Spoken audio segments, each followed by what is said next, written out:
En aquellos pacientes que ya tenían establecido su tratamiento, solamente en el 10% se hizo un cambio en el tratamiento, y en el control de la frecuencia incluso menos, solamente 9%. ¿Por qué razón? Porque se buscó la conversión farmacológica en el caso de los pacientes de control de ritmo en la visita inicial en un porcentaje extraordinariamente bajo, y solamente se logró en menos del 2% en aquellos pacientes que estaban en el control de frecuencia. Y si nosotros vemos en el seguimiento 6 meses después de esta visita 1, prácticamente todo se mantiene exactamente igual. La cardioversión eléctrica se intentó en el caso de los pacientes con control de ritmo solamente en un 1.3%, porque se consideró que eran los enfermos que todavía podían en un momento dado volver a obtener su ritmo sinusal, mientras que cuando se tiene ya control de frecuencia, esto es un trastorno del ritmo mucho más estable, únicamente en el 0.6% se intentó este tipo de situaciones. En etapas más avanzadas, a medida que transcurre el tiempo, la proporción en las cuales se intenta la cardioversión eléctrica es muchísimo menor. Algo que se ha buscado en un momento dado es las nuevas técnicas de ablación para tratar de conseguir nuevamente la obtención de ritmo sinusal en los pacientes que tienen fibrilación auricular. Por desgracia, en México hasta la fecha es muy bajo el porcentaje en el cual se intenta este tipo de procedimiento. Se necesitan de centros especializados para poder obtener este tipo de soluciones hacia nuestros pacientes. Todavía no tenemos suficiente experiencia, y esto es lo que nos ha hecho que todavía la ablación representa un porcentaje muy bajo dentro de las opciones terapéuticas que tenemos dentro de la fibrilación auricular. Y lógicamente, cuando se llega a necesitar el marcapaso, que es uno de los fenómenos más avanzados, cuando existe ya deterioro del sistema de conducción cardíaco, también la proporción es extraordinariamente baja. Esto nos deja con que más del 95% de los enfermos que tienen fibrilación auricular se encuentran básicamente sobre tratamiento farmacológico. Vean ustedes qué es lo que sucede en un momento dado en relación a los fenómenos de carácter embólico, quizá la complicación más temida que tenemos de la fibrilación auricular, que es la historia del embolismo cerebral. Lógico, se encuentra prácticamente a la mitad en aquellos pacientes que están en control de ritmo. ¿Por qué razón? Por un lado, porque tienen menos tiempo de evolución y menos persistencia de la fibrilación auricular dentro de su contexto.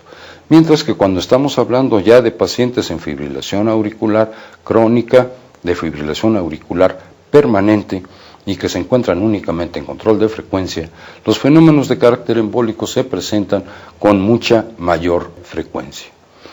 En términos generales, a estos enfermos lo que utilizamos es precisamente a los antagonistas de vitamina K, y vean ustedes cómo prácticamente por arriba de cerca del 90% no se les modifica el esquema de carácter terapéutico en ninguna de las visitas. Hay una proporción pequeña de los enfermos que requieren de cambio del esquema anticoagulante, y quizá esto vaya a aumentar ahora con el desarrollo de nuevos fármacos que puedan representar un poco más de seguridad y un poco menos de complicaciones de sangrado con la utilización anticoagulante.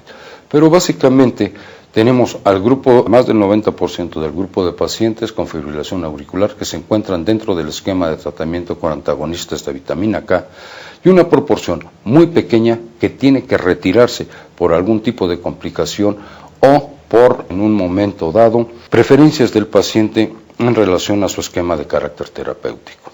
Uno de los principales problemas que nosotros tenemos cuando hablamos de antagonistas de vitamina K es que solamente entre el 60 y el 70% de los enfermos se encuentran controlados de una manera adecuada. Tenemos una variación muy importante, 30% de los enfermos que pueden estar o subanticoagulados o sobreanticoagulados, y que pudiéramos tener complicaciones de carácter de sangrado en este grupo de enfermos. Vean ustedes cómo cuando nosotros hablamos de retirar la terapia anticoagulante en este grupo de enfermos, la gran mayoría es por decisión del médico en aproximadamente el 40% de los casos, pero en el grupo de pacientes no podemos dejar de lado de que aproximadamente 1 de cada 3 enfermos por motivos propios deciden abandonar la terapia anticoagulante y que en un momento dado vamos a tener que buscar algún tipo de alternativa. Los efectos adversos se presentaron en menos de la cuarta parte de los pacientes. Entonces, podemos hablar que en relación al tromboembolismo cerebral, el 11.3% tenía antecedentes y durante el seguimiento de un año se presentaron 21 casos nuevos de embolismo cerebral, 4 de ellos en el grupo de control de ritmo y 17 en el grupo de control de la frecuencia. Y hubieron 13 casos nuevos de isquemia cerebral transitoria, en el cual suponemos que pueda existir un microembolismo cerebral.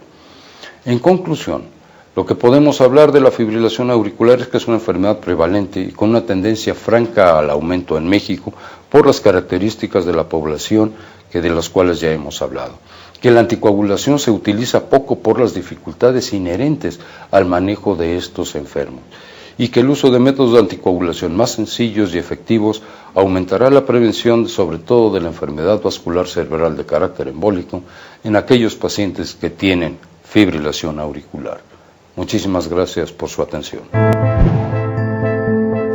Capacitación médica a su alcance.